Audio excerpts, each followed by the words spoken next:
So student, आता gravitational acceleration नंतर आपला नेक्स्ट टॉपिक आहे मास अँड वेट. तर स्टुडंट, हा अतिशय इम्पॉर्टंट टॉपिक आहे मास आणि वेट. पण आता याला सुरुवात करण्या अगोदर आपण काय करू, क्वांटिटीजला पहिले आपण काय करू, डिफरन्स बघू दोन्हीतला. तर कोणत्या क्वांटिटीज? मग त्या आहेत स्केलर आणि वेक्टर, कारण त्याचं काम इथे पडणार आहे. तर बघा स्टुडंट, स्केलर आणि वेक्टर हे ऑलमोस्ट आपण 9th स्टँडर्ड मध्ये बघितलेलं आहे, पण तरी एकदा रिवाइज करून घेऊ आपण काय असते.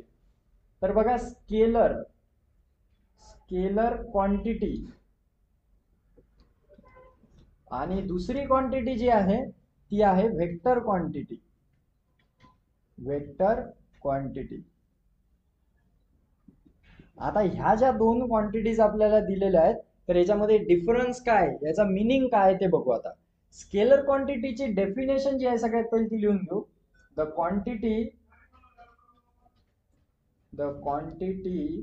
which have only magnitude is called as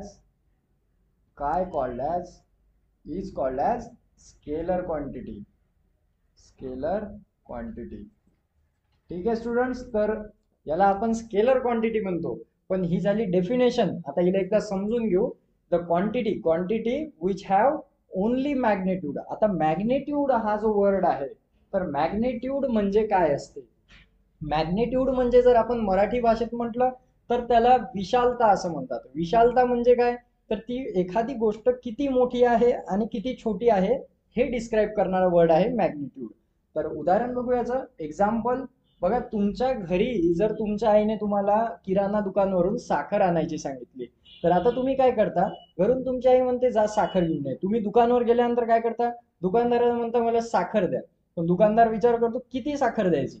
मग तुम्ही काय म्हणता, काहीतरी अमाऊंट सांगितली असेल, तुम्ही आठवण्याचा प्रयत्न करता. तर तुम्ही आठवता आणि त्याला म्हणता हा मला आठवलं 5 साखर द्या. मग आता दुकानदार म्हणतो 5 साखर म्हणजे काय पाहिजे, 5 पोते पाहिजे, 5 दाणे पाहिजे साखरेचे, किती पाहिजे. पण त्याच्यावर मग तो पुन्हा आठवतो काहीतरी आपण विसरलो. मग तो हा किलोग्राम्स, मग तो म्हणतो मला किलो साखर द्या. मग दुकानदार पुन्हा म्हणतो किलो म्हणजे किती साखर देऊ, 1 किलो, 2 किलो, 5 किलो, असे किती किती प्रमाणात साखर पाहिजे. पण तो काय करतो की क्वांटिटी सांगतो पण नंबर्स विसरून जातो. तर त्यावेळेस त्याला आठवते आपण काहीतरी रॉंग करत आहोत आणि तो सांगतो की मला 5 किलो साखर द्या. आता 5 किलो साखर म्हटल्यानंतर बघा दोन इथे टर्म्स आलेले आहेत, पायू आलाय आणि एक केजी आलेलं आहे. तर केजी हे काय आहे, युनिट आहे. कशाचं, मोजण्याचं युनिट आहे साखर.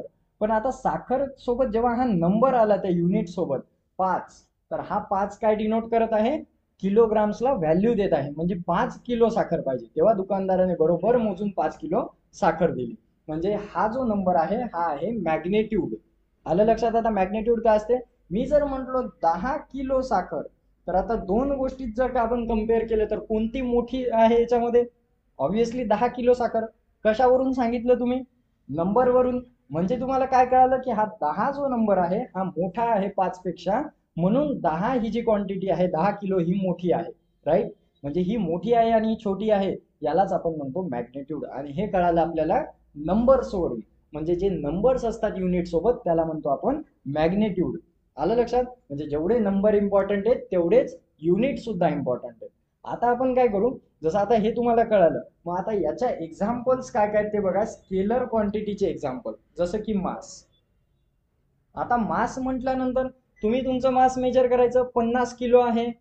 राईट? जसं आपण साखरेचं मास बघितलं तर 5 किलो, तर तुम्ही ते म्हणू शकता 50 kg. 50 kg इज युअर मास. बरोबर आहे? आता याच्यामध्ये फक्त मॅग्नेट्यूड आहे 50 किलो. याला बाकी दुसरे काही आहे का?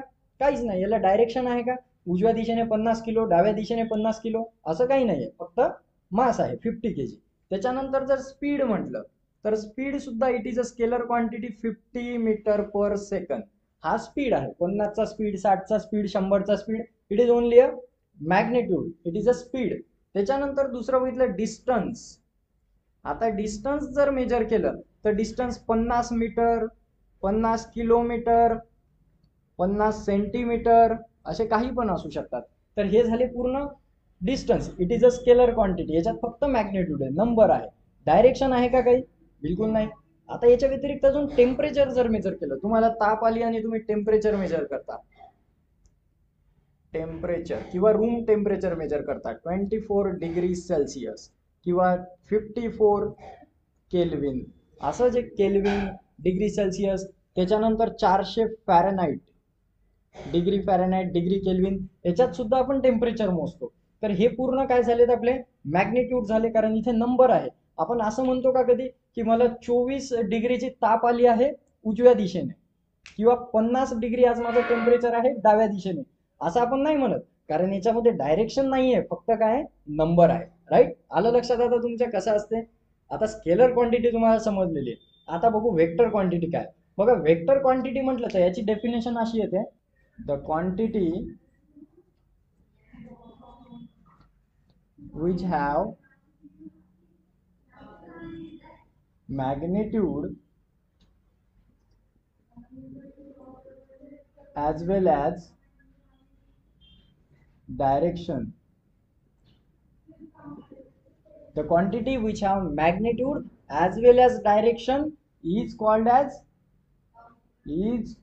as vector quantity. Vector quantity. आलं लक्षात आता ही डेफिनेशन. म्हणजे याच्यामध्ये काय बघा, मॅग्नेट्यूड तर आहेच आहे, पण सोबत डायरेक्शन सुद्धा आहे.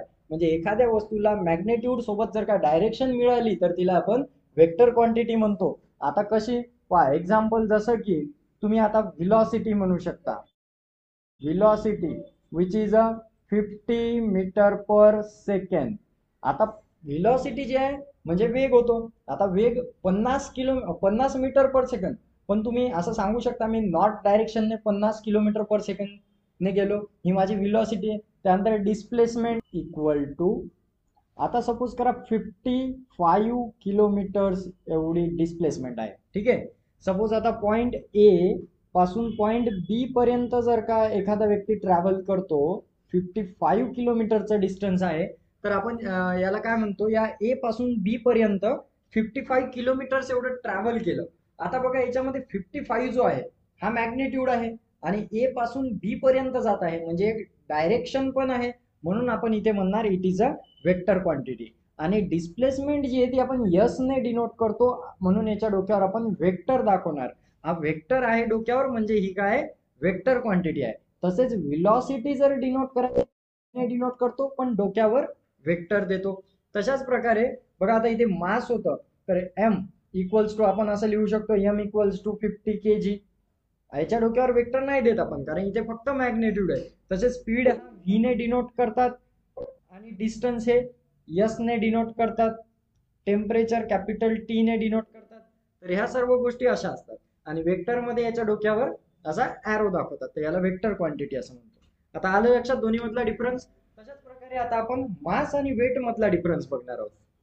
तर स्टुडंट बघा, मास म्हटल्यानंतर आपल्या लगेच लक्षात आलं, इकडे मास आहे, it is a mass, it is scalar quantity. Right. तशाच प्रकारे जर वेट म्हटलं तर वेट इक्वल्स टू, वेट म्हणजेच काय असते, फोर्स असते. वेट म्हणजेच फोर्स.